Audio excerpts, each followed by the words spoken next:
आता एक पत्र पाठवण्यात आलेलं आहे आणि 23 जुलैपर्यंत त्यांना तिकडे हजर राहायचंय। मिकी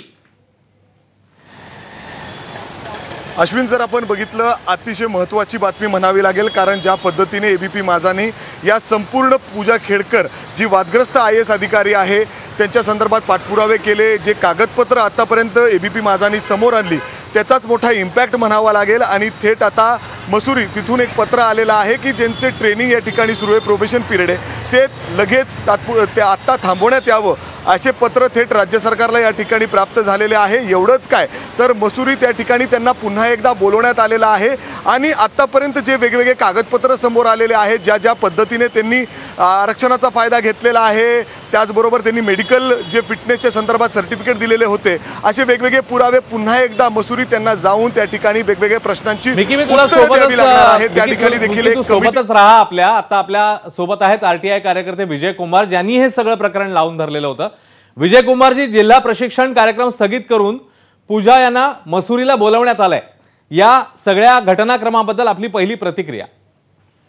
याचा अर्थ जे आतापर्यंत आपण काही तुम्ही किंवा आम्ही बोलत होतो त्याला कुठेतरी प्रशासनानं दुजोरा दिलेला आहे आणि त्या प्रकरणामध्ये तथ्य होतं, आपण जे काही आरोप करत होतो त्याच्यामध्ये असा निष्कर्ष याच्यातून काढला जाऊ शकतो आणि त्यामुळे त्यांचं प्रशिक्षण थांबवून त्यांना अचानक तिकडे बोलवण्यात आलंय।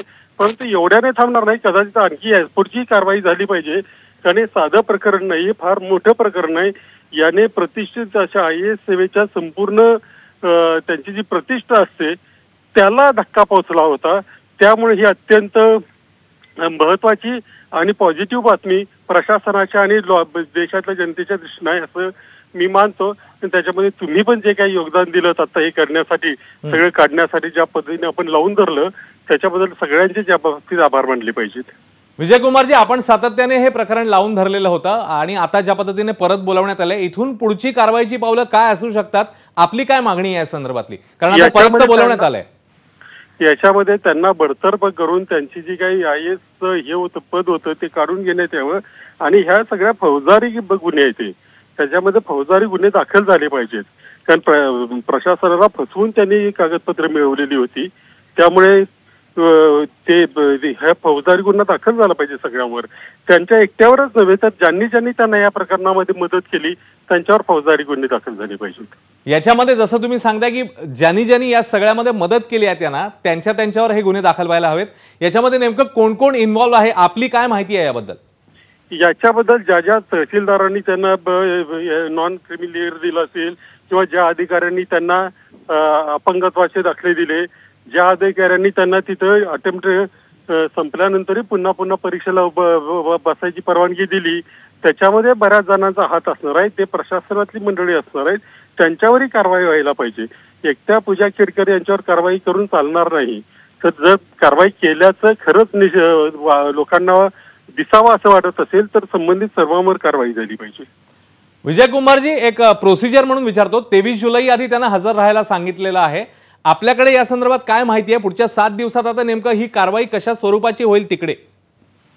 नाही, त्याच्याबद्दल मला माहिती नाही, परंतु तिथे त्यांना पुन्हा प्रश्न विचारले जातील, कदाचित त्यांची कागदपत्र ती पुन्हा तपासली जातील आणि त्या अनुषंगाने त्याची ओरिजिनॅलिटी काय आहे, वस्तुस्थिती काय आहे याची संपूर्ण चौकशी केली जाईल। कारण याच्यामुळे या एका प्रकरणामुळे संपूर्ण देशातल्या IASच्या निवडीच्या प्रक्रियेला कुठेतरी बाधा पोहोचत होती, धक्का लागला होता, त्यामुळे त्याच्यात कसून चौकशी केली जाईल असं मला वाटतं। पुढच्या 7 दिवसात आता या घटनेचा जसं आता आपण फॉलोअप केला, पुढच्या 7 दिवसात कसा फॉलोअप करणार आहात याचेही अपडेट्स आपण ठेवून पुढे जाणार आहात?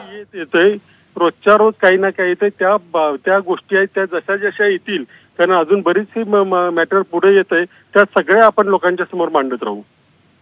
विजय कुमार, हा बोला राहू प्रशासनालाही कळवत राहू। खरं तर गरज नाही त्याची, कारण आम्ही जी माहिती काढतो ती ऑलरेडी प्रशासनाकडे आहे, त्यामुळे नव्यानं आम्ही काही सांगायची गरज नाही, कदाचित त्यांच्याकडे जास्त माहिती असेल, पण तरी आमच्याकडे जे काही ते आम्ही ते त्यांच्यापर्यंत पोहोचवू। या सगळ्या संदर्भात जसं आपण म्हणता की आपण पोहोचवू, पण कुठल्या सरकारच्या कुठल्या प्रतिनिधींशी, कुठल्या वरिष्ठांशी आपलं बोलणं झालंय याच्या संदर्भात? नाही, वरिष्ठांशी बोलणं झालं नाही, पण काही लोकांनी नक्की फोन करून चौकशी केलेली आहे आणि कारवाई होईल असं वाटतंय मला त्याच्यामध्ये। सरकारमधल्या काही लोकांनी आपल्याला फोन केले होते विजयजी? हा, काही आहेत अधिकारी ज्यांनी केले होते फोन, त्याच्यामध्ये त्यांची नावं सांगणं योग्य होणार नाही, कारण बिचारे चांगलं काम करतायत, त्यांना बरं. कशाला मी हे करू. बरं, पण म्हणजे हे प्रकरण पूर्णपणे जसं तुम्ही लावून धरलेलं आहे पूर्णपणे याच्या लॉजिकल एंडला जाईल याची खात्री वाटते आपल्याला आता. जाईल. आपण त्याच दृष्टीने प्रयत्न करूया. विजय कुमारजी, खूप खूप धन्यवाद. सविस्तरपणे आपण या सगळ्या संदर्भात आमच्याशी बोललात त्याच्याबद्दल. तेव्हा विजय कुमार आरटीआय कार्यकर्ते ज्यांनी हे सगळं प्रकरण लावून धरलेलं होतं, त्यामध्ये आता एक मोठी अपडेट येते. माझानेही ही बातमी लावून धरलेली होती. पूजा खेडकरांवर खोटं सर्टिफिकेट दिल्याचा आरोप आहे आणि आता या सगळ्यानंतर जिल्हा प्रशिक्षण कार्यक्रम स्थगित करण्याचे आदेश त्यांना देण्यात आले. दिव्यांग सर्टिफिकेटबाबत अहवाल सादर करण्याचे आदेश आहेत. 23 जुलै आधी त्यांना या सगळ्या संदर्भात जी आहेत ती पावलं टाकावी लागणार आहेत. बनावट कागदपत्रांच्या आरोपांवरून ही कारवाई करण्यात आली आहे. वादग्रस्त आहेच पूजा खेडकर प्रकरणी एक मोठी अपडेट. एबीपी माझाने देखील सातत्याने ही बातमी लावून धरलेली होती.